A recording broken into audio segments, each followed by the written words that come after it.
Años después de casarnos, mi marido me prohibió visitar la casa de sus padres, en el pueblo, alegando que estaba en plena renovación. Un día me enteré de que mi suegra había fallecido hacía ya un mes. Aprovechando un viaje de trabajo de mi marido, fuera de la ciudad fui en secreto al pueblo para ver la casa que mi suegra había dejado atrás. Pero al llegar y abrir la puerta me quedé en shock. Mi cuerpo temblaba. Me di cuenta de que no podía respirar. Han pasado 8 años desde que Alba se casó con Javier. 8 años que, pensándolo bien, habían transcurrido con bastante normalidad. Vivían en una cómoda casa adosada en las afueras de Madrid.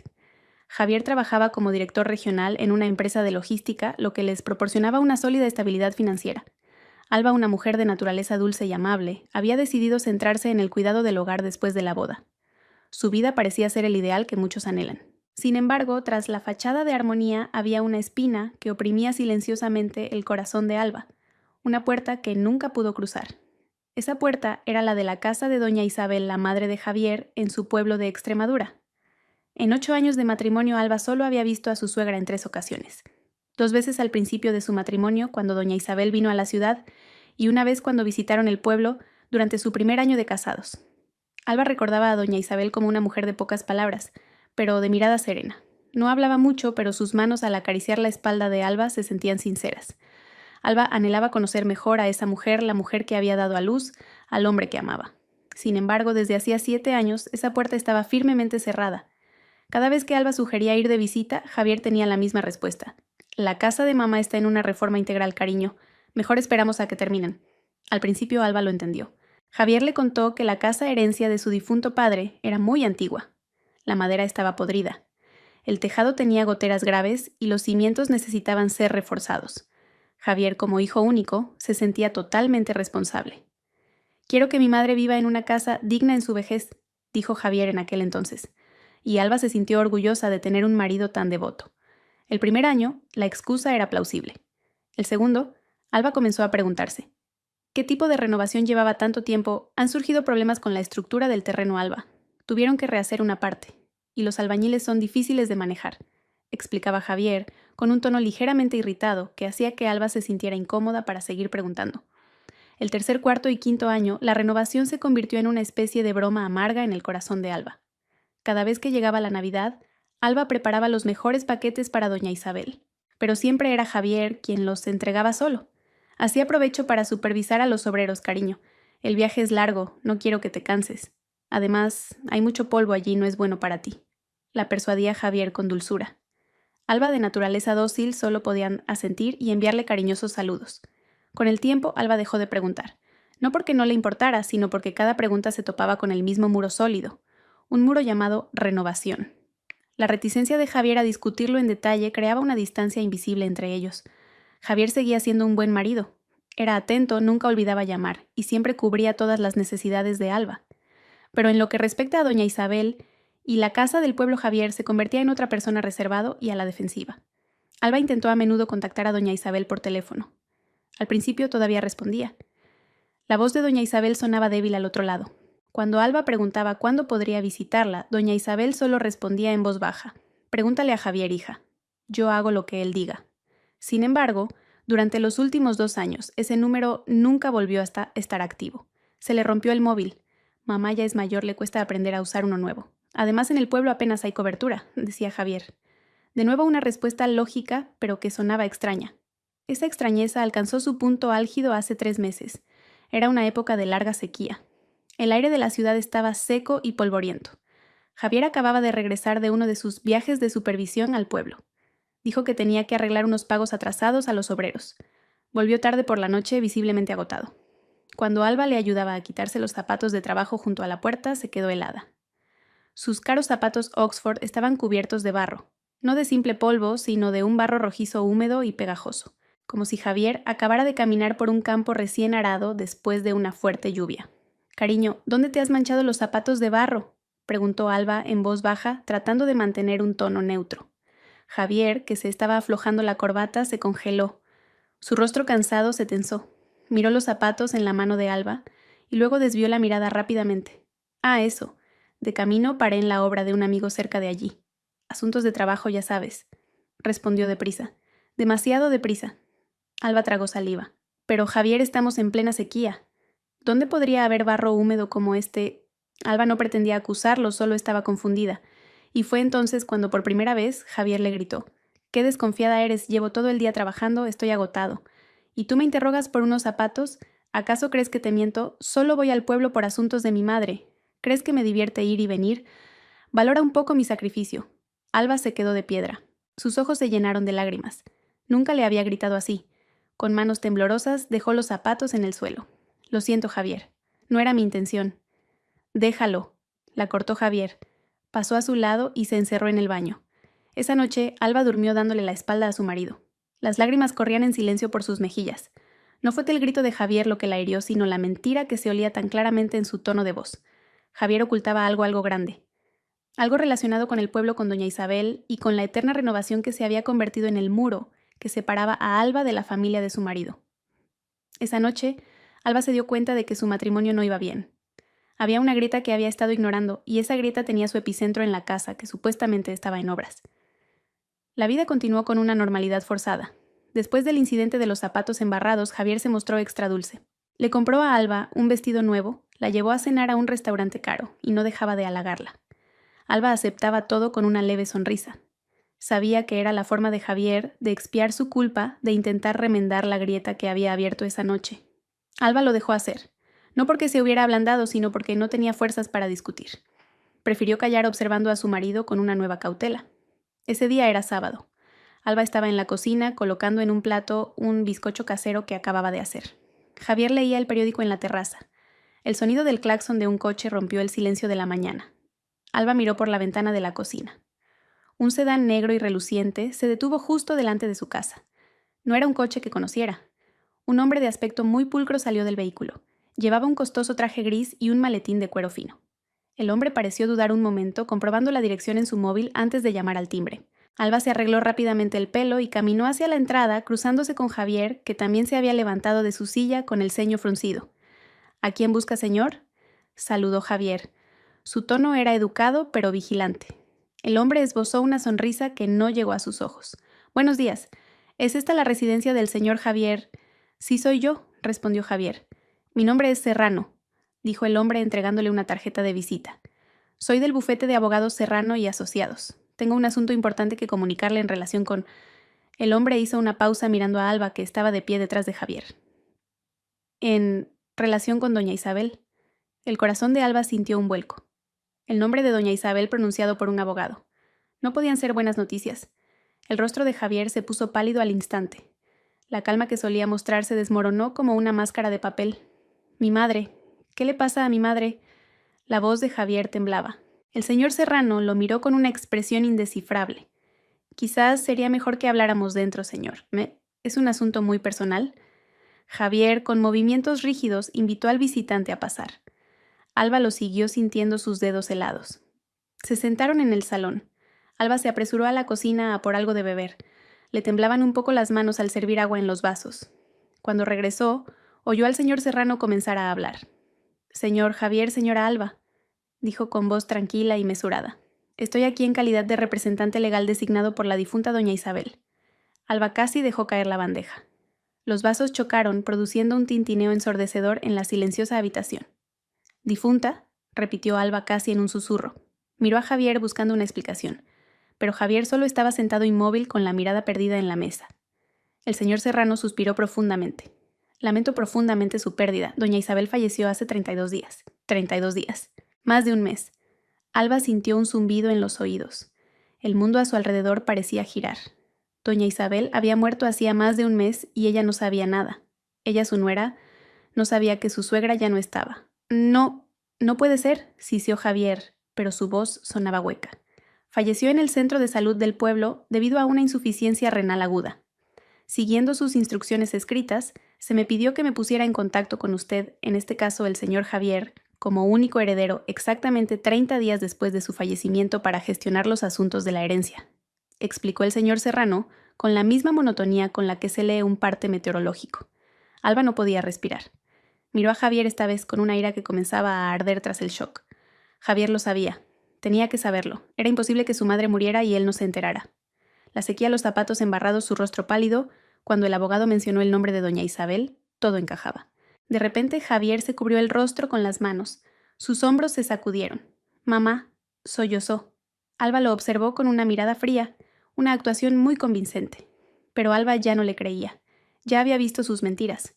El señor Serrano pareció un poco incómodo ante el dolor de Javier. Se aclaró la garganta, abrió su maletín y sacó un sobre grande de color marrón y un juego de llaves. Señor Javier, lo llamó suavemente. Javier levantó el rostro con los ojos enrojecidos. De acuerdo con el testamento que dejó y que ha sido validado, todos los bienes a nombre de doña Isabel, incluyendo la casa y el terreno del pueblo, son ahora legalmente suyos. Empujó el sobre y las llaves hacia Javier sobre la mesa. Estos son los documentos de propiedad ya transferidos a su nombre, y esta, señaló las llaves, es la llave de la casa del pueblo. Las llaves parecían antiguas, una llave grande y dentada y una más pequeña para un candado colgadas de una simple anilla metálica. La llave a todos los secretos. Después de que el señor Serrano se fuera dejando un silencio mortal a su paso, Alba finalmente habló. Su voz era plana y fría, muy diferente a su tono habitual. Un mes, Javier. Javier, que todavía miraba las llaves sobre la mesa, se sobresaltó. Tu madre murió hace un mes y no me lo dijiste. No era una pregunta, era una declaración de hechos contundente. Javier levantó la vista, la tristeza en sus ojos ahora mezclada con pánico. Alba, puedo explicarlo. Estaba destrozado, no sabía qué hacer. No quería que tú también estuvieras triste. Yo... Mentiste, lo cortó Alba. Fuiste al pueblo hace 3 meses. Tus zapatos estaban llenos de barro húmedo. No fue para supervisar la renovación, ¿verdad? Tu madre estaba enferma, ¿verdad? Javier pareció sorprendido de que Alba hubiera conectado los puntos. Sí, mamá estaba enferma. La llevé al centro de salud. No quería preocuparte. ¿Por qué no me dijiste que había muerto? Exigió Alba, su voz comenzando a temblar, conteniendo el llanto y la rabia. Soy tu esposa, soy su nuera. Ni siquiera pude rezar por ella el día de su entierro. Precisamente por eso, Javier se levantó de golpe, alzando la voz. No quería que la vieras así. La casa todavía es un desastre. La renovación no ha terminado. Me daba vergüenza. No quería que vieras a mamá morir en una casa en ruinas. La misma excusa, otra vez la renovación. Incluso en medio de una noticia tan trágica, Javier seguía usando la misma excusa. Una excusa que ahora sonaba terriblemente falsa y patética. Javier cogió el sobre y las llaves de la mesa. Necesito tiempo, Alba. Por favor, compréndelo. Me encargaré de todo. Después iremos juntos, te lo prometo. Javier se dirigió a su despacho. Alba oyó el suave clic de un cajón al cerrarse con llave, guardando las llaves, guardando el secreto. Alba se dejó caer en el sofá, agotada. Ahora estaba sola en un duelo extraño. Lloraba por doña Isabel, la mujer a la que no tuvo la oportunidad de conocer, pero lloraba aún más por su matrimonio. Ese día, Alba se dio cuenta de que su marido era un extraño, y la verdad fuera cual fuera, estaba encerrada bajo llave en una casa de pueblo, una casa que supuestamente estaba en obras. Los 4 días que siguieron a la visita del abogado fueron los más largos del matrimonio de Alba. El silencio en su casa era tan denso que parecía poder cortarse con un cuchillo. Javier, tras su falso arrebato emocional, ahora actuaba como un marido afligido. Pasaba mucho tiempo en silencio mirando fijamente la televisión apagada y suspirando profundamente cuando creía que Alba no lo veía. Pero Alba lo veía todo, y lo único que veía era una mala actuación. No había dolor sincero en los ojos de Javier, solo ansiedad, el miedo a que su máscara se cayera. Alba por su parte había cambiado. Algo dentro de ella se había roto, pero al mismo tiempo algo más se había endurecido. Su antigua dulzura estaba ahora recubierta de un fino acero. Atendía a Javier como de costumbre, le preparaba el café por la mañana, le cocinaba la cena y le lavaba la ropa. Pero lo hacía con una eficiencia robótica. No había más charlas triviales, no había más sonrisas sinceras. Alba se había convertido en una observadora en su propia casa, estudiando cada movimiento de su marido, esperando su oportunidad. Llegó al 5.º día. Durante el desayuno, Javier se aclaró la garganta. Dejó su cuchara con un gesto demasiado deliberado. Alba, la llamó su voz intencionadamente grave. Alba levantó la vista de su plato mirándolo con expresión neutra. Ha surgido un asunto de trabajo urgente, continuó Javier evitando su mirada. Un proyecto en las Canarias. Quizá necesite 1 semana o 10 días. Tengo que salir mañana por la mañana. Una coincidencia demasiado perfecta. Alba sintió un leve latido en la sien. Su marido acababa de perder a su madre, o más bien acababa de descubrirse que su madre había muerto, y ahora tenía que irse de viaje de trabajo por tanto tiempo. Ah, sí, fue todo lo que salió de la boca de Alba. Su voz era tan fría como el hielo. Javier pareció un poco desconcertado por la falta de reacción de Alba. Quizás esperaba que llorara o le suplicara que no se fuera en un momento de duelo. Sí, intenté negarme, pero mi jefe no me lo permitió. Es un proyecto importante. ¿Estarás bien si te dejo sola? Había un matiz de esperanza en su pregunta. La esperanza de que Alba estuviera bien para que él pudiera irse sin obstáculos. Estaré bien, respondió Alba. Vete, termina tu trabajo, Javier. Javier pareció claramente aliviado. Demasiado aliviado. Bien, cariño, gracias por tu comprensión. Te llamaré todos los días, lo prometo. Alba solo asintió levemente y volvió a su desayuno que le sabía a cartón. Durante el resto del día, observó a Javier hacer la maleta. Parecía animado, no como alguien que está a punto de emprender un pesado viaje de negocios, y ciertamente no como alguien que acaba de perder a su madre. Doblaba sus camisas meticulosamente tarareando una cancioncilla. Alba lo sorprendió sonriendo varias veces mientras miraba su móvil. Esa sonrisa heló la sangre de Alba. Esa noche Javier se acostó temprano. Dijo que necesitaba descansar para el vuelo de la mañana. Alba, por el contrario, no pudo pegar ojo. Yacía rígida junto a su marido, escuchando su respiración regular. El hombre a su lado, que había compartido su cama durante 8 años, era un desconocido. Sus mentiras eran tan densas, tan estructuradas. Alba ya no sentía tristeza. Lo que sentía era una ira fría y ardiente. A las 5 de la mañana sonó la alarma de Javier. El hombre se movió rápidamente en la oscuridad del amanecer. Se duchó, se vistió y cogió su maletín. Se inclinó para besar a Alba en la frente. Alba fingió estar medio dormida. Los labios de Javier se sintieron fríos en su piel. «Me voy ya. Cuida la casa, ¿vale?», susurró. Alba solo murmuró algo ininteligible. Oyó a su marido arrastrar la maleta. El sonido de la puerta principal abriéndose y cerrándose. El motor del coche arrancando, alejándose lentamente hasta desaparecer. Alba abrió los ojos de par en par en la habitación oscura. No esperó ni un minuto. Se levantó de la cama. Su corazón latía con fuerza. No por miedo, sino por anticipación. Había llegado el momento. Su objetivo era claro, el despacho de Javier. Esa habitación era territorio prohibido para Alba. No porque Javier lo hubiera prohibido explícitamente, sino porque siempre se aseguraba de que estuviera cerrada con llave cuando él no estaba. Pero Alba sabía que después del incidente de los zapatos embarrados, Javier se había vuelto más descuidado. Intentó abrir la puerta del despacho. Cerrada, por supuesto, pero Alba lo esperaba. Javier podría llevarse la llave principal, pero ¿dónde guardaría la de repuesto? Alba pensó intensamente. Javier era una persona ordenada, pero también arrogante. No la escondería en un lugar complicado porque nunca imaginaría que Alba se atrevería a buscarla. De repente recordó algo. Corrió al cuarto de la colada a la pila de pantalones de trabajo sucios de Javier de la semana anterior que aún no había lavado. Metió la mano en los bolsillos del pantalón gris que Javier había usado hacía 2 días. Vacío. El pantalón beige. Vacío. Luego el pantalón negro. Sus dedos tocaron algo duro y frío en el pequeño bolsillo interior. Lo sacó. Una pequeña llave plateada. La llave de un cajón. A Alba se le cortó la respiración. Volvió al despacho. No tenía la llave de la puerta principal. Pero el cajón que Javier había cerrado con llave apresuradamente el día que vino el abogado. Un momento. Alba se detuvo. Miró la puerta. No necesitaba entrar en la habitación. La llave de la casa del pueblo estaba en el cajón. Pero, ¿dónde estaba el cajón en el escritorio? Alba se quedó quieta. Su plan se desmoronaba. No podía entrar al despacho. Se sentó frustrada frente a la puerta jugueteando con la pequeña llave en su mano. Estúpida. Se regañó a sí misma. Por supuesto que Javier cerraría la puerta. Entonces su mirada se posó en el cuelgallaves junto a la puerta principal. El lugar donde ella y Javier solían dejar las llaves de casa del coche. Había un juego de llaves de repuesto para toda la casa. Las llaves que Javier pensaba que Alba nunca tocaría. Alba cogió la llave de repuesto del despacho. Sus manos temblaban violentamente. Se sentía como una gran violación. Introdujo la llave en la cerradura. La giró. El suave clic sonó ensordecedor en la casa silenciosa. La puerta se abrió. La habitación olía hacia a su marido una mezcla de colonia cara y papel. Todo estaba impecablemente ordenado. Un gran escritorio de madera, estanterías llenas de libros y una robusta silla de cuero. Alba caminó directamente hacia el escritorio. Había 3 cajones en el lado derecho. Probó el de arriba. Cerrado. Introdujo la pequeña llave del bolsillo del pantalón de Javier. Encajaba.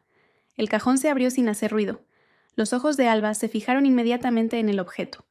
Sobre una pila de documentos descansaba el juego de llaves antiguas que reconoció. Las llaves que le había entregado el abogado, las llaves de la casa de doña Isabel. Las cogió. Se sentían frías y pesadas.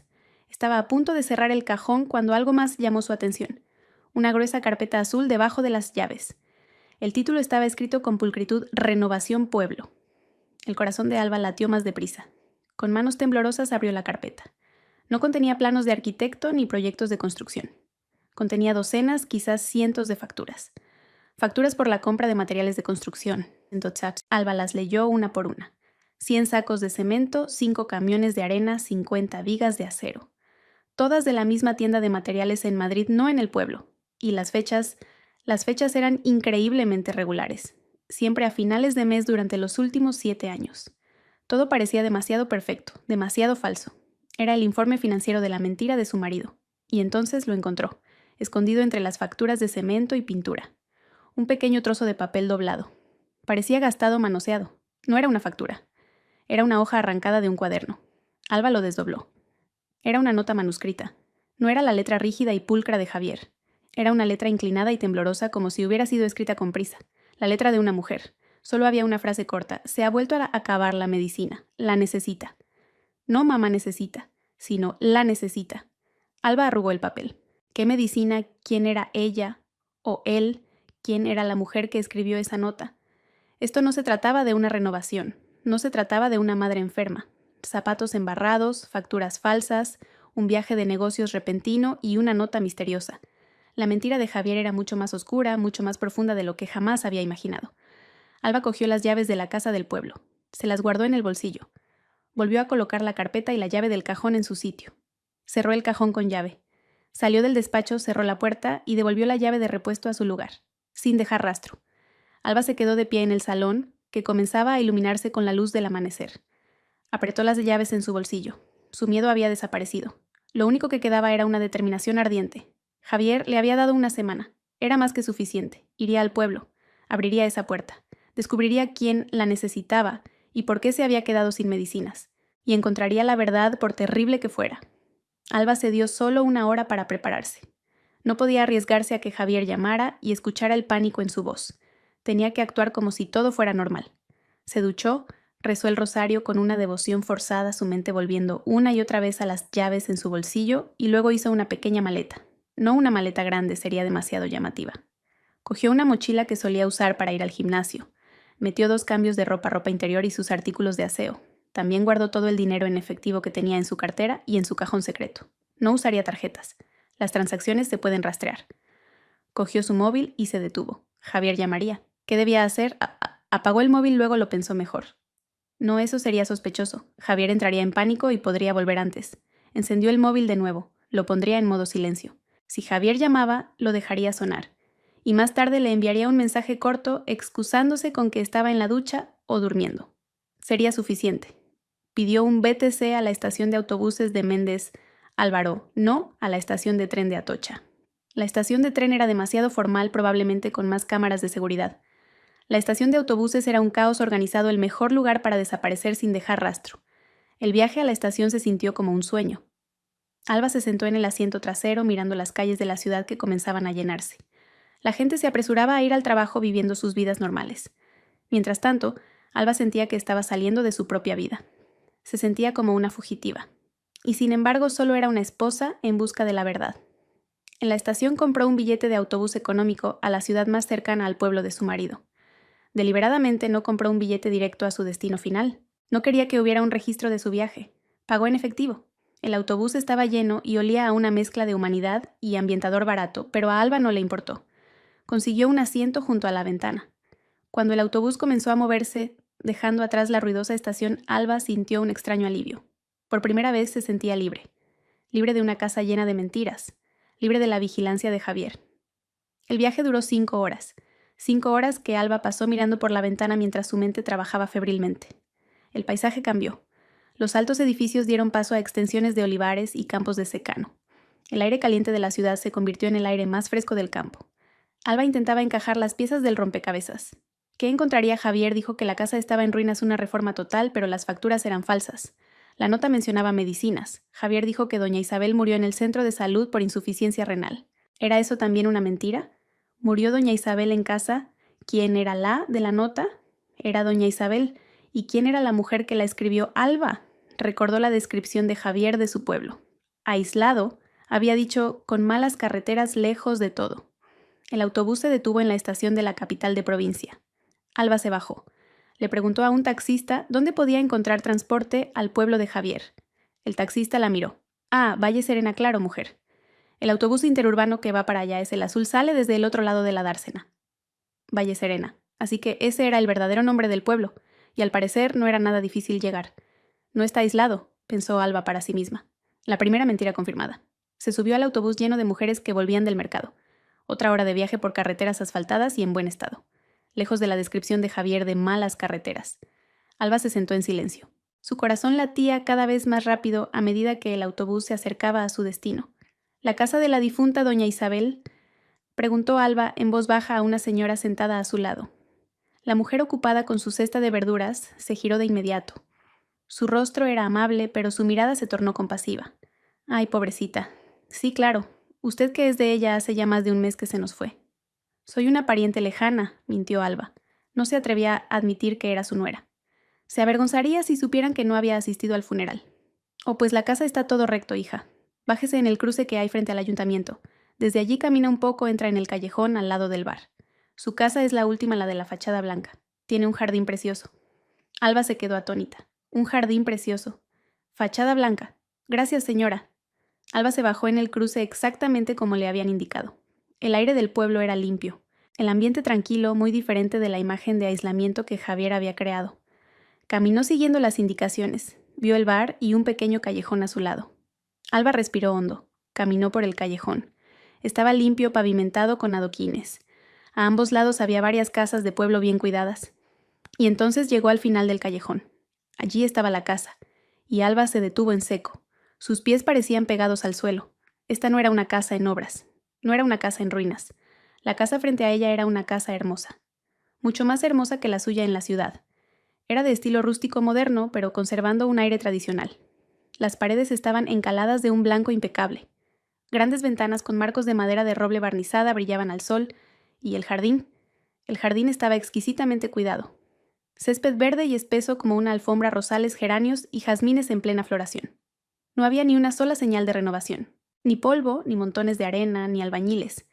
Alba sintió que se le revolvía el estómago. La mentira que Javier le había contado durante 7 años. Todo se derrumbó ante sus ojos. Javier no había mentido para ocultar una casa en ruinas. Había mentido para ocultar esta casa perfecta. ¿Por qué no podía Alba ver esta hermosa casa? ¿Por qué Javier se había molestado en crear facturas falsas de materiales? ¿Para qué era todo ese dinero de la renovación? Si la casa ya estaba así de bien, Alba temblaba. Esto era más aterrador que si hubiera encontrado unas ruinas. Unas ruinas significarían que Javier había fracasado. Pero esto significaba que Javier había tenido éxito. Éxito en ocultar algo muy grande, algo muy bien cuidado, tras la fachada de una casa de un blanco impoluto. Con manos temblorosas, Alba buscó en su bolsillo. Sintió el frío metal de las llaves. Avanzó lentamente, abrió la pequeña cancela que no estaba cerrada con llave y se paró frente a la robusta puerta principal. Su corazón latía tan fuerte que temía que la puerta se viniera abajo. Introdujo la gran llave en la cerradura. Giró suavemente. Alba temblaba tanto que apenas podía sujetar la llave. Ya la había metido en la cerradura, ya la había girado. La puerta estaba abierta, pero no podía empujarla. Sus pies parecían de plomo pegados al porche inmaculado. Contempló la hermosa casa que tenía delante. La casa que debería haber sido la de su suegra. La casa que debería haber visitado con alegría ahora se sentía como un monumento a las mentiras de su marido. ¿Qué había dentro? ¿Por qué Javier había mentido tan desesperadamente para protegerlo? Un miedo gélido le recorrió la espalda. ¿Qué ibas a encontrar? ¿Una casa vacía y ordenada o algo mucho peor? El recuerdo de la nota sobre las medicinas y los zapatos embarrados volvió a su mente. Disculpe, ¿busca a alguien? Alba dio un respingo sobresaltada. La voz venía de un lado. Se giró rápidamente con el corazón en la garganta. Una mujer de mediana edad, quizás de la edad de la difunta doña Isabel, estaba de pie detrás del seto que separaba la casa de la de al lado. La mujer llevaba un vestido de andar por casa y sostenía unas tijeras de podar. Alba tragó saliva intentando recomponerse. No podía huir. La mujer la miraba con curiosidad, pero con amabilidad. ¿Busca la casa de doña Isabel? Ay, pobrecita, hace ya más de un mes que falleció. ¿Usted qué es de ella? ¿Una pariente lejana? Alba respiró hondo. Las mentiras no la llevarían a ninguna parte. Necesitaba respuestas. Soy Alba, señora. Soy la mujer de Javier. La mandíbula de la mujer pareció caer hasta el suelo. Las tijeras de podar casi se le escapan de las manos. Sus ojos se abrieron como platos, escudriñando a Alba de la cabeza a los pies, como si estuviera viendo un fantasma. La mujer de Javier, repitió su voz subiendo varias octavas. Alba frunció el ceño. Sí, señora. Soy Alba. La mujer negó con la cabeza todavía en estado de shock. Dios mío, hija, madre mía. Soy Pilar, la vecina de al lado. Llámeme Pilar. Es que estoy sorprendidísima. ¿Por qué, señora Pilar? Insistió Alba. Su mal presentimiento se intensificaba. Doña Pilar se acercó más al seto. Su voz bajó a un susurro conspirador. No es por nada, Alba, hija, pero es que aquí todos pensábamos que la mujer de Javier, con perdón, estaba gravemente enferma. El mundo de Alba se tambaleó. ¿Gravemente enferma? Sí, el propio Javier nos lo dijo. Desde hace años. Decía que su mujer en la ciudad estaba muy malita. Una enfermedad rara que no le podía dar el polvo, ni cansarse, ni estresarse. Por eso nunca podía traerla al pueblo, dijo doña Pilar, con toda naturalidad. Aquí todos sentíamos mucha lástima por Javier. Pensábamos que era un marido muy abnegado, yendo y viniendo entre la ciudad y el pueblo, cuidando de una mujer enferma en Madrid y de su madre enferma aquí. Alba cerró los ojos un instante. La cabeza le daba vueltas. Así que esa era la historia. Esa era la mentira que Javier usaba para justificar la ausencia de Alba en el pueblo. No solo había usado la renovación como excusa para Alba, había usado a una Alba gravemente enferma como excusa para los vecinos. Javier se había pintado a sí mismo como un héroe sufriente atrapado entre dos mujeres enfermas. Doña Isabel, ¿de qué estaba enferma, señora Pilar?, preguntó Alba con voz ronca. El rostro de doña Pilar se ensombreció. La lástima que antes sentía por Javier se dirigió ahora por completo a Alba y al recuerdo de doña Isabel. Pues eso es lo que tampoco entendíamos, hija. Doña Isabel siempre fue una mujer sana. Venía con nosotras a misa. De repente, hace unos 2 años, fue como si desapareciera. La encerraron en su propia casa. Encerrada, a Alba se le encogió el corazón. Sí somos vecinos de toda la vida, pero no nos dejaban visitarla. Cada vez que intentábamos acercarnos, casualmente siempre estaba Javier. Nos decía, mamá está descansando, no se la puede molestar. O mamá se contagia con facilidad, el médico ha pedido que esté aislada. Siempre la misma excusa, relató doña Pilar con un tono de indignación. Javier levantó el muro del jardín. Antes no era tan alto. Dijo que era por seguridad, pero para nosotros parecía una cárcel. Alba tragó saliva, un sabor amargo en la boca. Entonces doña Isabel murió por su enfermedad. Doña Pilar suspiró profundamente. Según Javier, de insuficiencia renal, pero nadie lo sabemos. De repente vimos el crespón negro en la puerta. Javier se encargó del entierro. Fue todo muy rápido. Solo unos pocos vecinos fuimos a la misa. Dijo que no quería molestar a nadie y que su mujer. Hizo una pausa, que Alba estaba demasiado débil para recibir una noticia tan triste. Las lágrimas comenzaron a asomarse a los ojos de Alba. Estaba furiosa, triste, destrozada. Ni siquiera le habían dado la oportunidad de rezar por su suegra en sus últimos momentos. Todo por las mentiras de su marido. ¿Y la renovación, señora Pilar?, preguntó Alba señalando la hermosa casa. Javier dijo que la casa estaba en una reforma integral. Doña Pilar soltó una risa corta y amarga. ¿Renovación? ¿Qué renovación, hija? Mírala tú misma. Pintaron la casa hace unos 5 años. Quedó preciosa. Después de eso nada. Ni un albañil ni una mota de polvo. Lo que sí había eran paquetes. ¿Paquetes? Sí, paquetes. Casi todas las semanas venía una furgoneta grande. Descargaban muebles caros, un sofá nuevo, armarios, una cama nueva. Y lo más raro, doña Pilar dudó. ¿Qué, señora Pilar? Por favor, dígamelo, suplicó Alba. A veces los paquetes traían juguetes de niños. Muchísimos. Una bicicleta pequeña, muñecas, cochecitos. A mí me extrañaba. Doña Isabel ya era mayor y no tenía nietos de Javier, ¿verdad? Una vez le pregunté y me dijo que eran para donarlos a un orfanato. Y claro, le creímos. El corazón de Alba latía desbocado. Juguetes de niños. La nota la medicina y la necesita. Y hay más, hija. Continuó doña Pilar, su voz, ahora casi un susurro, como si temiera ser escuchada. A veces por la noche oía voces. ¿Qué voces? No era la voz de doña Isabel. Su voz era suave, dulce. Esta era la voz de otra mujer más joven. Se oía claramente. A veces reía, a veces discutía en voz baja con Javier, y a veces oía la voz de un niño pequeño. Alba sintió que toda la sangre de su cuerpo se le iba a los pies. Se mareó. Pensé que lo había imaginado, se apresuró a decir doña Pilar. Pero varias veces oí la voz de esa mujer joven y la de un niño. Pero cada mañana la casa estaba en silencio. Solo doña Isabel encerrada dentro y Javier que iba y venía con su coche de lujo. Alba ya no podía hablar. Tenía un presentimiento terrible sobre lo que encontraría dentro. Doña Pilar la miró con profunda compasión. Alba, hija tú no sabías nada de esto, ¿verdad? Alba solo pudo negar con la cabeza, las lágrimas corrían ahora libremente.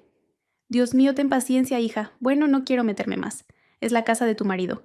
Tú tienes más derecho que nadie a saber lo que hay dentro. Entra. Si pasa algo, grita, yo estoy en casa.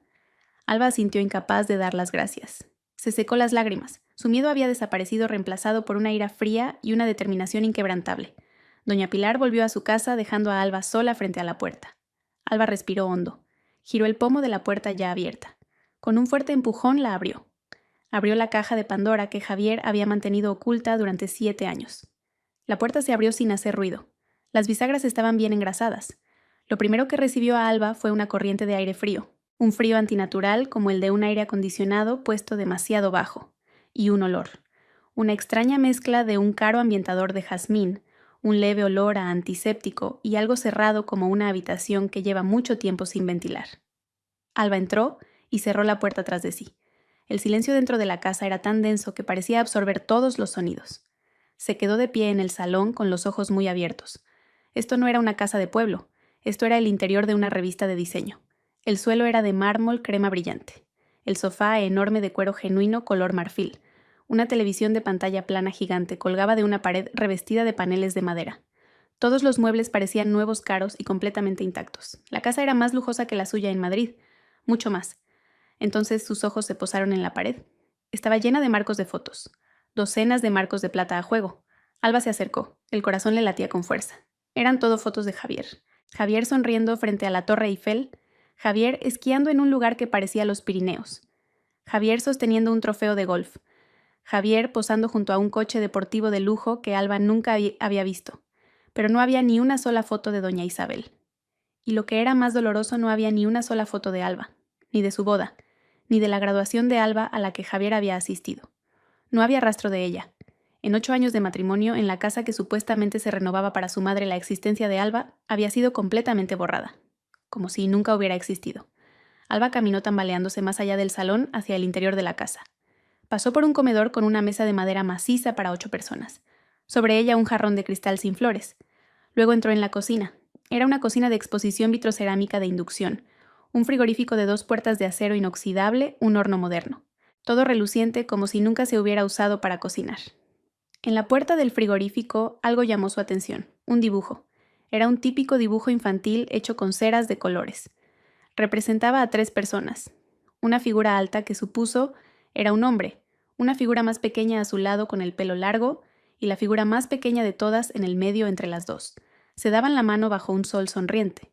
Sobre la cabeza de la figura del hombre escrito con cera negra, con una ortografía torpe pero clara ponía papá.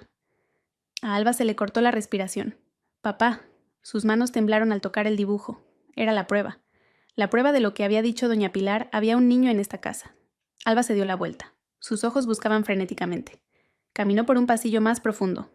Había varias puertas. La primera estaba abierta. Un cuarto de invitados ordenado sin usar. La segunda, un baño de invitados limpio con olor a naftalina. Y luego la tercera puerta al final del pasillo. La puerta del dormitorio principal. Supuso que era la habitación de doña Isabel. Intentó abrirla. Cerrada con llave, por supuesto. Alba buscó en su bolsillo sacando el juego de llaves que le había dado el abogado. Además de la llave principal grande, había otra más pequeña. Para un candado no. Una llave de puerta interior. Con un temblor violento en las manos, le costó meter la llave en la cerradura. Necesitó 3 intentos antes de que finalmente encajara. La giró. Se oyó un clic repugnante. Alba respiró hondo preparándose para lo peor. Empujó la puerta. El olor la golpeó como un muro. El olor que había percibido vagamente en la entrada era ahora denso y asfixiante. Olor a medicamentos, a antiséptico, a alcohol y el triste olor de la enfermedad. El olor de una habitación de enfermo mal cuidada. Sus ojos, acostumbrados a la brillante luz del pasillo, intentaron adaptarse a la penumbra de la habitación. Las gruesas cortinas de terciopelo estaban corridas, bloqueando la luz del sol. Y entonces la vio. En medio de la habitación, sobre el frío suelo de mármol, había una cama de hospital. No una cómoda cama de madera, sino una cama de hospital de metal blanco, con barandillas a ambos lados. La cama estaba vacía. El colchón envuelto en plástico estaba desnudo sin sábanas. En una esquina, un soporte para el goteo intravenoso se erguía como un esqueleto. En la mesita de noche, frascos de medicamentos vacíos estaban esparcidos por todas partes. Jarabes, pastillas, blísteres vacíos. Una pequeña bombona de oxígeno yacía en el suelo con el tubo desconectado. Esta era la prisión de doña Isabel. Este era el lugar donde Javier cuidaba a su madre. Aquí es donde doña Isabel pasó el final de su vida encerrada sola en una fría opulencia rodeada del olor a medicinas. Alba sintió una oleada de rabia y una tristeza inmensa por la mujer que nunca llegó a conocer. «Dios mío, Isabel», susurró las lágrimas comenzando a brotar. Pero ese no era el final del horror. Eso era solo la mitad de la habitación. La habitación era muy grande, y parecía haber sido dividida en dos. Una parte era la sombría zona de cuidados. La otra parte. Alba se adentró más. Sus ojos finalmente pudieron ver con más claridad. La pared opuesta a la cama del hospital, la pared que habría sido la última visión de doña Isabel cada día, era completamente diferente. No estaba pintada de blanco, estaba pintada de un suave azul pastel. Y esa pared, Alba retrocedió tambaleándose. Su cuerpo chocó contra el marco de la puerta. Sintió como si su corazón se detuviera.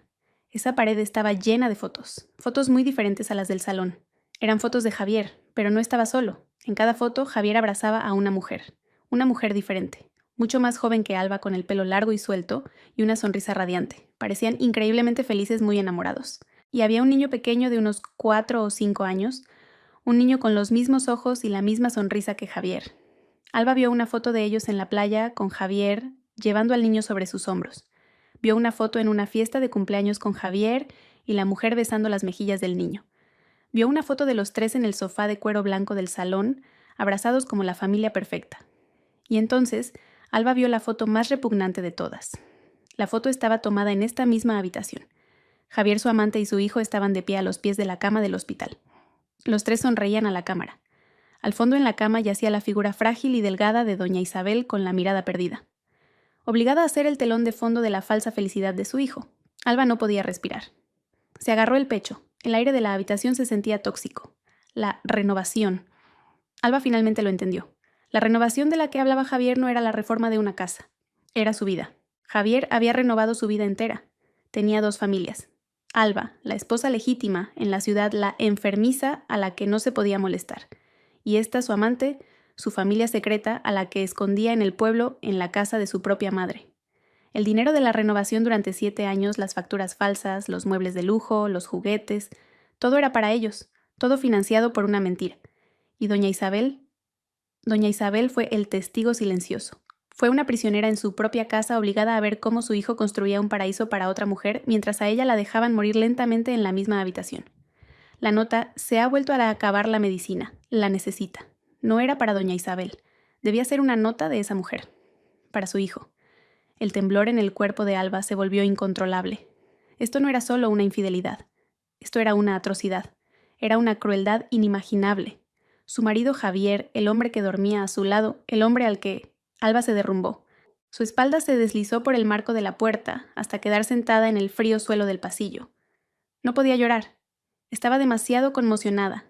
Solo podía mirar hacia la oscura habitación, hacia el corazón de la podredumbre de su marido. Alba no supo cuánto tiempo permaneció sentada en el frío suelo del pasillo. 10 minutos, 1 hora. El tiempo parecía haberse detenido. Su cuerpo temblaba violentamente, pero su mente extrañamente se había vuelto muy clara. El shock paralizante se disipó lentamente, reemplazado por algo más. Algo frío, duro y pesado. Era ira. Una ira pura y helada. Esto ya no se trataba de un matrimonio roto o un marido infiel. Se trataba de un crimen. Se trataba de una crueldad imperdonable. Se trataba de doña Isabel. Con movimientos rígidos, Alba se levantó. Sus piernas todavía se sentían débiles, pero se obligó a mantenerse erguida. No se desmayaría. No huiría. Había abierto esta puerta y caminaría a través de ella hasta el final. Volvió a entrar en esa habitación prisión. El olor a medicinas y a cerrado ahora le olía a muerte. Sus ojos se clavaron en la cama de hospital vacía. Doña Isabel había muerto aquí sola, mientras su marido, era feliz con su familia falsa. La visión de las fotos en la pared le revolvió el estómago. Fotos de una familia feliz construida sobre el sufrimiento de otros. Con un repentino arrebato de furia, Alba se dirigió a la pared y comenzó a arrancar las fotos una por una. No le importaba si los marcos se rompían. Arrancó la foto de Javier, la de la mujer y la del niño de la pared. Necesitaba pruebas. No se iría de allí con las manos vacías. Mientras arrancaba un marco grande que los mostraba a los tres celebrando un cumpleaños algo detrás, llamó su atención. La pequeña mesita de noche junto a la cama del hospital. Sus cajones estaban cerrados. Alba arrojó el marco al suelo. El cristal se hizo añicos. No le importó. Se acercó a la mesita. El primer cajón contenía frascos de medicamentos todavía precintados. Vitaminas, analgésicos suaves. No medicamentos para la insuficiencia renal. Otra de las mentiras de Javier. El segundo cajón estaba lleno de jeringuillas estériles, algodón y alcohol. Todo material médico de aspecto limpio. Luego, el tercer cajón, el de más abajo. Parecía abarrotado. Encima de todo había un montón de tela. Alba lo sacó. Era un montón de pañales para adultos. Alba se quedó de piedra. Así es como Javier cuidaba a su madre al final de su vida. Le dolió el corazón. Dejó a un lado los pañales y debajo de ellos lo encontró. No eran joyas ni dinero. Era un delgado cuaderno. Un cuaderno escolar con la portada descolorida. Alba lo reconoció como el tipo de cuaderno que los niños usan para tomar apuntes. Lo cogió, sus manos temblaban de nuevo, pero esta vez por una razón diferente. Abrió la primera página. Era la letra de doña Isabel. Una letra pulcra, pero ligeramente temblorosa, típica de una persona mayor. La fecha era de hace 3 años. Hoy Javier ha dicho que van a renovar la casa. Dice que es para que esté cómoda en mi vejez. Dios mío, este hijo mío. Es tan bueno. Le quiero tanto. Alba pasó la página. La fecha era de hace 2 años y medio. La casa ha quedado preciosa, mucho más bonita de lo que imaginaba, pero es extraño, Javier ha puesto un muro muy alto y me ha dicho que no debo salir mucho. Dice que tiene miedo de que me caiga y nadie me vea. Le he hecho caso. Alba siguió pasando páginas. Las entradas eran cada vez más esporádicas. La fecha era de hace 2 años. Javier ha traído una invitada, una mujer joven muy guapa. Se llama Sofía. Dice que es una compañera de trabajo con problemas que necesita un lugar donde quedarse un tiempo. La ha instalado en el cuarto de invitados. Pero ¿por qué Javier le dice a los vecinos que la enferma soy yo? Yo estoy bien. El corazón de Alba latía con fuerza. Sofía. Así que ese era su nombre. Alba pasó otra página agarrando el cuaderno con fuerza. La fecha era de hace 1 año y medio. Sofía ha traído un niño pequeño muy gracioso. Se llama Leo. Javier dice que es un huérfano al que están ayudando, pero sus ojos son exactamente como los de Javier cuando era pequeño. No soy tonta, yo lo parí. Las lágrimas de Alba cayeron sobre las páginas amarillentas. Javier se enfadó cuando le pregunté. Me gritó. Me dijo que estaba senil, que no me metiera en sus asuntos. Desde ese día la puerta de mi habitación está cerrada con llave por fuera. Dice que es por mi bien que fuera hay muchos gérmenes. Sofía y su hijo andan libremente por mi casa mientras yo estoy encerrada. Alba sollozaba. Podía sentir el miedo y la confusión de doña Isabel a través de esas palabras. Pasó a las últimas páginas. La letra era cada vez más caótica, entrecortada, como escrita con las últimas fuerzas. Se me han acabado las pastillas del corazón. Javier se las llevó. Me las ha cambiado por vitaminas. Dice que son mejores, pero me duele mucho el pecho. Intenté decírselo a Sofía, pero me miró con miedo. Ella también le tiene miedo a Javier. Ella también es una prisionera en esta casa. Javier trajo un abogado. Me obligó a firmar unos papeles para darle plenos poderes sobre mis bienes. No quise. Le tiré el bolígrafo. Me amenazó con hacerle daño a Alba. Dijo que Alba sufriría un accidente en la ciudad si no obedecía. Dios mío, Alba, mi nuera. Usó tu nombre para amenazarme. Alba se tapó la boca ahogando un grito. Javier había usado su nombre, la había usado a ella como arma contra doña Isabel. Y luego la última entrada escrita con trazos tan débiles que apenas se podían leer. Este ya no es mi Javier. Se lo ha llevado el diablo. Me ha encerrado. Ha traído a otra mujer a mi casa. Me está dejando morir poco a poco. Alba, si lees esto, lo siento. No pude ser una buena suegra para ti. Por favor, castígalo. No dejes que gane. Dejes. Alba, por favor, ayúdame. Eran sus últimas palabras. Alba abrazó el diario contra su pecho. Rompió a llorar. No lloraba por su marido perdido. Lloraba por doña Isabel. Lloraba por el sufrimiento de esa mujer, su soledad y su trágica muerte. Lloraba por sí misma por haber sido engañada durante tanto tiempo. Alba lloró durante varios minutos y luego se detuvo. Se secó las lágrimas bruscamente. El duelo había terminado. Ahora era el momento de la justicia. Recordó algo. La pequeña nota que había encontrado en el despacho de Javier en la ciudad. Se ha vuelto a acabar la medicina. La necesita. Alba buscó de nuevo en el cajón. Debajo de la pila de pañales lo encontró. Varias hojas más con una letra diferente, una letra más moderna e inclinada.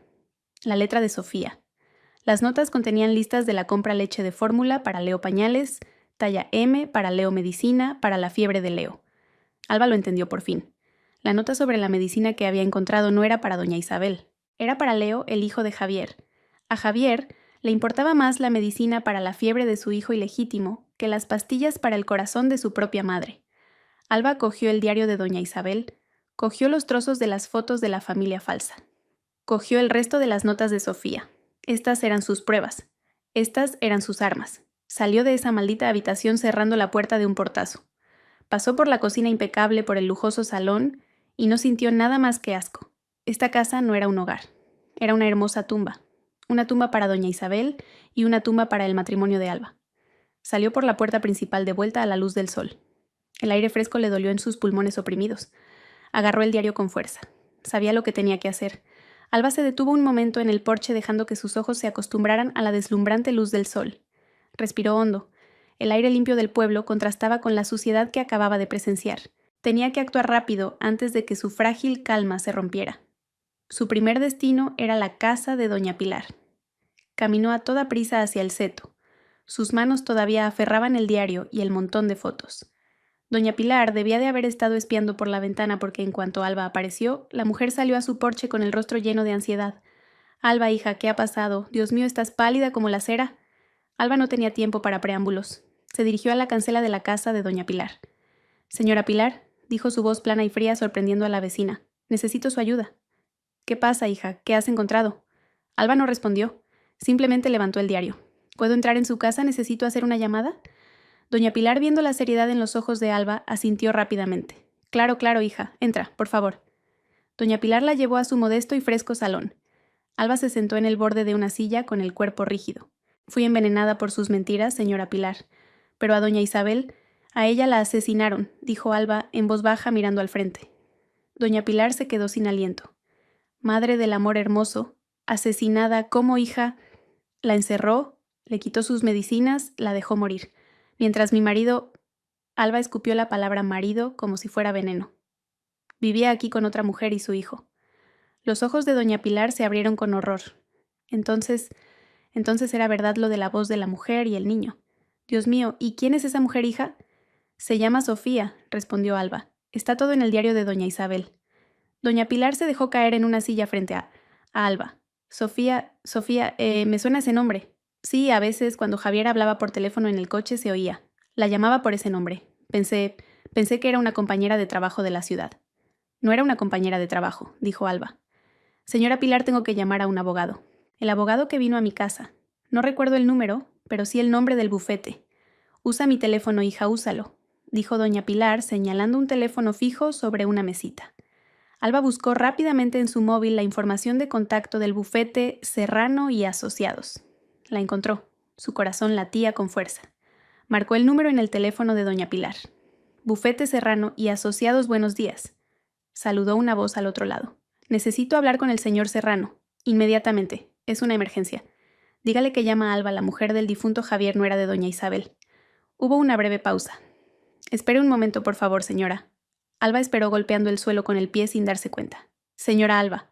La voz del señor Serrano sonó al otro lado. Sonaba sorprendido. «Señor Serrano», dijo Alba, rápidamente su voz de nuevo plana y controlada. «Soy Alba, la mujer de Javier. No estoy en la ciudad. Estoy en el pueblo, en la casa de doña Isabel». Se oyó una exclamación ahogada al otro lado. «Señora, pero ¿cómo ha llegado usted ahí? El señor Javier me dijo que estaba de viaje de negocios en las Canarias». «Javier mintió», lo cortó Alba. «Mintió sobre todo. Señor Serrano, he entrado en esta casa. He encontrado pruebas. Doña Isabel no murió de forma natural. Mi marido la encerró, le quitó sus medicinas y la dejó morir, mientras él vivía aquí con su amante y un hijo». Silencio total al otro lado.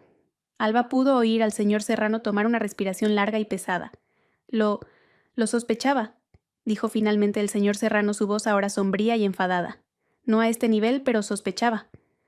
«¿Qué quiere decir?», preguntó Alba. «Señora Alba, 2 meses antes de fallecer doña Isabel me llamó en secreto. Me suplicó ayuda. Sonaba aterrorizada. Me dijo que Javier la estaba obligando a firmar un poder notarial completo sobre todos sus bienes. Ella se negó». Alba apretó con más fuerza el auricular. El diario era verdad. Doña Isabel, continuó el señor Serrano, quería cambiar su testamento. No quería que Javier recibiera ni un céntimo. Dijo que quería dejarle todo a usted, señora Alba. A Alba se le cortó la respiración. A ella, dijo, la voz del señor Serrano sonaba triste, que solo confiaba en su nuera Alba, a la que nunca había visto. Dijo que Javier se había convertido en un monstruo. Le prometí que la ayudaría. Estaba preparando las acciones legales para sacarla de allí. Pero una semana después, el propio señor Javier me informó de que su madre había enfermado y no se la podía molestar. Y un mes después falleció. El señor Javier vino a mi despacho con el poder notarial firmado por doña Isabel y el Antiguo Testamento. Sabía que algo no cuadraba, pero no tenía pruebas. Hasta ahora. Yo tengo las pruebas, señor Serrano, dijo Alba. Tengo el diario de doña Isabel. Tengo las fotos. Perfecto, dijo el señor Serrano, su tono volviéndose firme. Señora Alba, escúcheme, no haga nada. No llame a la policía todavía. Javier es astuto, le dará la vuelta a los hechos. Voy para allá ahora mismo. Llevaré a mi equipo y las órdenes judiciales necesarias. El viaje desde Madrid llevará unas 4 o 5 horas. Quédese en casa de la señora Pilar. No vuelva a esa casa, que nadie sepa que está ahí. Una cosa más, señor Serrano, dijo Alba. Javier, no está de viaje en las Canarias. ¿Cómo? Alba miró a doña Pilar. Doña Pilar asintió como si entendiera lo que Alba iba a decir. Javier está aquí, continuó Alba. En el pueblo, donde insistió el señor Serrano. Alba le preguntó a doña Pilar con la mirada. Doña Pilar cogió el teléfono. Perdone, señor abogado. Soy Pilar, la vecina de la difunta. Javier no se ha ido a ninguna parte. Tiene otra casa en el pueblo de al lado, en Monteclaro. Construyó allí una casa grande para esa mujer. Cada vez que le decía a su esposa que se iba de viaje, en realidad estaba allí. Y cada vez que le decía a Miss Stowe, a su amante, que volvía a la ciudad, volvía con su esposa. Es una serpiente de 2 cabezas, señor. Silencio de nuevo. Alba podía imaginarse al señor Serrano procesando el escenario perfecto que Javier había creado. Esto es mejor de lo que esperaba, dijo el señor Serrano con voz gélida. Significa que podemos cogerlo con las manos en la masa. Señora Alba, señora Pilar, les ruego que cierren la puerta con llave. No salgan. Espérenme. Iremos juntos a esa casa. Lo sacaremos de su madriguera. Le esperaremos, señor Serrano, dijo Alba. La llamada terminó. Alba colgó el auricular. Miró a doña Pilar. La mujer le devolvió la mirada con una mezcla de horror y admiración. Eres una mujer fuerte, Alba, hija, dijo doña Pilar en voz baja. Alba negó con la cabeza. No lo sé, señora Pilar. Solo quiero justicia para doña Isabel. Alba se sentó en esa silla abrazando el diario contra su pecho. 5 horas. Tenía que esperar 5 horas. 5 horas antes de enfrentarse cara a cara con el monstruo al que llamaba marido. Fuera el sol brillaba con fuerza indiferente al oscuro drama que se desarrollaba bajo él. El perfecto guión de Javier estaba a punto de terminar y Alba sería quien lo demoliera. 5 horas se sintieron como una eternidad. Alba permaneció sentada rígida en el salón de doña Pilar. El vaso de té que la mujer le había preparado se quedó en la mesa intacto y frío. El corazón de Alba latía con un ritmo constante y doloroso. Su mente ya no estaba confusa. El shock y el dolor se habían cristalizado en un afilado trozo de hielo en su pecho. Ya no lloraba, solo esperaba. En su regazo descansaba el diario de doña Isabel. Durante esas 5 horas lo leyó una y otra vez, no para buscar nueva información, sino para forjar su corazón. Leyó cada palabra de sufrimiento, cada queja contenida, cada esperanza rota. Memorizó el dolor de doña Isabel, convirtiéndolo en su escudo y su arma. Cada vez que la duda o el miedo intentaban colarse, volvía a leer la última entrada. Alba, por favor, ayúdame. Doña Pilar era una sombra inquieta. Iba y venía de la cocina al salón, mirando de vez en cuando por la cortina de la ventana, como si temiera que Javier apareciera de repente. Alba, hija, come algo, anda. Te he preparado un poco de... No, gracias, señora Pilar. No tengo hambre, respondía Alba. Su voz sonaba extraña, más profunda y firme que antes. Exactamente a las 4 de la tarde, 5 horas y 10 minutos después, se oyó el ruido de un coche frenando fuera. No uno, sino 2. Doña Pilar se sobresaltó. Son ellos. Alba se puso de pie, sus piernas ya no temblaban. Agarró el diario con fuerza. Alguien llamó a la puerta de doña Pilar con firmeza. Doña Pilar abrió. Era el señor Serrano. Su rostro estaba duro y enrojecido por la ira contenida y el largo viaje. Se había quitado la chaqueta del traje, dejando ver una camisa blanca con las mangas arremangadas. Detrás de él había otros 2 hombres corpulentos, vestidos de paisano. Claramente no eran abogados. Señora Alba, dijo el señor Serrano, su voz baja pero urgente. Ya estamos aquí. Hemos coordinado con el cuartel de la Guardia Civil local. Estos 2 señores son agentes. Alba asintió. ¿Cuál es el plan, señor Serrano? Vamos a Monteclaro ahora mismo. Vamos a por él. Señora Alba, le sugiero que espere aquí. Deje que nos encarguemos nosotros. Voy con ustedes, lo interrumpió Alba, sorprendiéndose a sí misma. Tengo que estar allí, tiene que verme, tiene que saber que fui yo quien descubrió la verdad. El señor Serrano miró a los ojos de Alba. No vio fragilidad ni somisteria. Vio una determinación de acero. Asintió lentamente. De acuerdo, pero manténgase detrás de nosotros. Doña Pilar, usted es un testigo clave. ¿Sabe la dirección exacta? Sí, señor, perfectamente, dijo doña Pilar, su voz temblando ahora de nerviosismo y excitación. Yo les guiaré. El viaje a Monteclaro duró solo 20 minutos. Alba iba en el coche con el señor Serrano y doña Pilar. Los 2 agentes los seguían en otro coche. Nadie habló. Alba miraba por la ventana. El hermoso paisaje de campos de olivos ahora le parecía siniestro. Aquí, en este pequeño paraíso escondido, su marido había construido un infierno para su propia madre. «Ahí, señor, esa casa de ahí», dijo doña Pilar señalando una casa nueva que se alzaba un poco apartada de las demás. La casa era muy diferente a la de doña Isabel. La de su suegra ocultaba el lujo tras una fachada tranquila. Esta lo ostentaba. Era de estilo moderno minimalista, pintada en tonos grises y un naranja brillante. La valla era baja y el jardín estaba lleno de juguetes infantiles. Un triciclo yacía en el césped. Los coches se detuvieron a pocos metros de la entrada. Y allí estaba él, Javier su marido. Con un polo informal y pantalones cortos, parecía relajado y joven. Se reía mientras empujaba Nastme a un niño pequeño en un columpio. El niño Leo reía a carcajadas. En el porche sentada estaba una mujer joven y guapa. La mujer de las fotos, Sofía. Sonreía mientras sostenía un vaso de algo frío. La estampa de una pequeña familia perfecta. Una estampa que desgarró el corazón de Alba. «Dios mío», susurró doña Pilar tapándose la boca. Alba no esperó ninguna señal. En ese instante abrió la puerta del coche y salió. «Señora Alba, espere», gritó el señor Serrano, pero Alba siguió caminando, con paso firme, directa hacia la cancela abierta. Javier, que estaba empujando el columpio, oyó el crujido de la grava. Se giró con la sonrisa todavía en el rostro. Entonces vio a Alba. La sonrisa se congeló y luego se desvaneció de su cara. El columpio que había empujado volvió hacia él casi golpeando a Leo. Los ojos de Javier se abrieron de par en par con horror. Su rostro se volvió de un blanco cerúleo más pálido que cuando el abogado fue a su casa en Madrid. Alba siseó. Su voz era apenas audible. En el porche, Sofía se levantó confundida. «Javi, ¿quién es?» preguntó su voz suave e inquisitiva. Alba se detuvo justo delante de Javier, separado solo por el columpio que ahora se balanceaba lentamente. Leo la miraba con sus ojos redondos idénticos a los de Javier. «Dijiste», dijo Alba su voz, sin un ápice de temblor, fría y clara, cortando el aire de la tarde, «que te ibas de viaje de negocios a las Canarias». Javier tragó saliva. Era como si estuviera viendo un fantasma. «Alba, ¿qué haces aquí? Esto no es lo que parece. Puedo explicarlo». «Ah, sí». Alba soltó una pequeña risa seca y sin humor. «¿Qué vas a explicar primero? ¿La renovación de 7 años, las facturas falsas que guardas en tu cajón o a tu esposa gravemente enferma?» Sofía en el porche se sobresaltó. Dio un paso adelante. «Javi, ¿qué significa esto? ¿Quién es ella? Dijiste que tu mujer estaba gravemente enferma en la ciudad». «Y que no se la podía molestar», completó Alba, la frase por ella, su mirada ahora fija en Sofía. «Soy Alba, su legítima esposa». El rostro de Sofía perdió todo su color. Miró a Javier pidiendo una explicación. «Javi miente, ¿verdad? Dijiste que tu mujer había muerto». Javier entró en pánico, atrapado entre sus dos mentiras. «Sofía, cállate, Alba, vamos a hablar dentro. No montes una escena aquí». Intentó agarrar el brazo de Alba. Alba retiró la mano como si le hubiera dado una descarga eléctrica. «No me toques», gritó. Por primera vez su voz se elevó llena de rabia y asco. El señor Serrano y los dos agentes ya estaban de pie detrás de Alba. Javier los vio y su instinto le dijo que retrocediera. ¿Quiénes son ustedes? Este es un asunto privado». «¿Un asunto privado?» Alba dio un paso adelante. «Encerrar a tu propia madre en una habitación hasta que muere es un asunto privado. Quitarle las medicinas del corazón y dejarla suplicar es un asunto privado». «¿De qué estás hablando?», gritó Javier, intentando intimidarla como solía hacer. Pero Alba no retrocedió. Levantó el diario de doña Isabel. «¿Quieres explicar esto?», preguntó, y con toda la fuerza que pudo reunir le arrojó el diario. El cuaderno golpeó el pecho de Javier y cayó abierto en el suelo entre sus pies. «Mamá te manda recuerdos desde la tumba, Javier».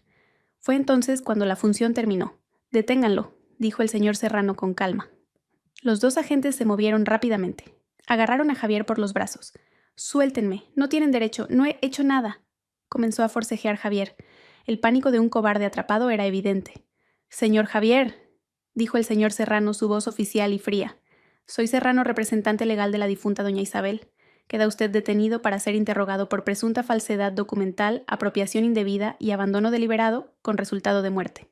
Sofía soltó un grito ahogado y se desplomó en el césped llorando histéricamente. «Resultado de muerte. Dios mío, Javi, ¿qué has hecho?» «No he hecho nada», rugió Javier, sus ojos salvajes fijos en Alba. «Todo esto es culpa tuya. Tú has destruido mi vida». Alba lo miró fijamente. El hielo en su corazón era ahora fuego. «No he sido yo, Javier. Tú destruiste tu propia vida. Destruiste la vida de tu madre. Y vas a pagarlo». Mientras se llevaban a Javier a la fuerza hacia el coche de la Guardia Civil, él no dejaba de mirar a Alba, no con arrepentimiento, sino con odio. Alba le devolvió la mirada sin inmutarse hasta que lo empujaron dentro del coche. La puerta se cerró de un portazo. El karma había comenzado.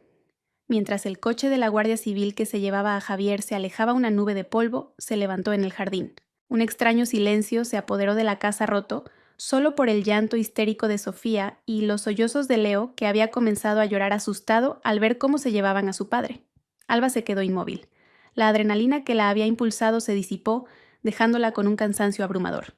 Pero esto aún no había terminado. El señor Serrano se aclaró la garganta sacando a Alba de su ensimismamiento. «Señora Alba, ¿se encuentra bien?» Alba asintió. Se acercó a Sofía, que seguía sentada en el césped abrazando a Leo con fuerza. Alba se agachó frente a ella.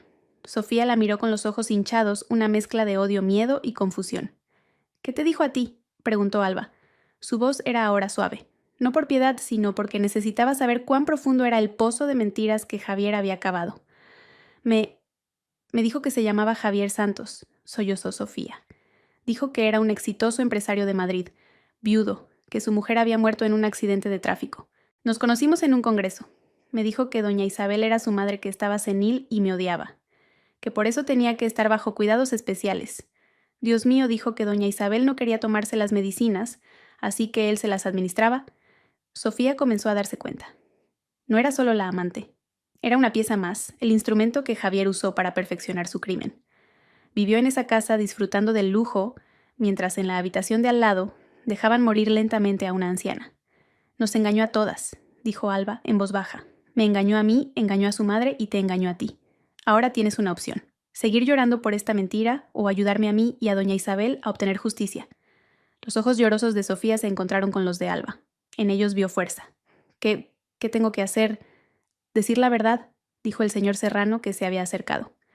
«Conviértase en testigo, cuente todo lo que sabe. Es la única forma de aliviar su situación y hacer que él pague por lo que hizo». El caso sacudió al pueblo. El escándalo ocupó los titulares de los periódicos locales. Javier no pudo negarlo. Las pruebas recopiladas por Alba y el señor Serrano eran abrumadoras. El diario de doña Isabel fue la pieza clave detallando la coacción y las amenazas usando el nombre de Alba para la firma del poder notarial. Las notas de Sofía y las facturas falsas demostraron una apropiación indebida sistemática. El testimonio de doña Pilar confirmó el aislamiento de doña Isabel. Y lo más devastador, el testimonio de Sofía. En el juicio, Sofía entre lágrimas relató cómo Javier ignoraba a menudo las quejas de doña Isabel sobre su dolor en el pecho. Sofía confesó que Javier le había dicho una vez: «Los viejos son así, solo buscan atención. Déjala, ya se callará». Contó cómo Javier le quitó las medicinas del corazón a su madre y las reemplazó con vitaminas, alegando que las otras eran demasiado fuertes. Javier intentó de todo. Contrató a un abogado caro, intentó sobornar, e incluso actuó compungido en el tribunal diciendo que amaba a su madre. Pero frente a la última entrada del diario de doña Isabel, leída en voz alta en la sala, toda su farsa se vino abajo. El juez golpeó el mazo. Javier fue declarado culpable de falsedad documental, apropiación indebida de bienes familiares y, lo más grave, abandono deliberado de una persona, dependiente su madre, causando directamente su muerte. Fue condenado a 15 años de prisión. Lo perdió todo su buen nombre, su fortuna y su libertad. Ese mismo día, Alba se divorció oficialmente de Javier. No reclamó ningún bien ganancial. No quería ni un céntimo del dinero sucio de su exmarido. El señor Serrano, con una hábil maniobra legal, logró anular el poder notarial y el testamento, firmados bajo coacción. Todos los bienes de doña Isabel, incluida la casa de Valle Serena, fueron recuperados y, siguiendo la última voluntad de la difunta, entregados a Alba. En cuanto a Sofía, por su cooperación como testigo clave, recibió una sentencia reducida.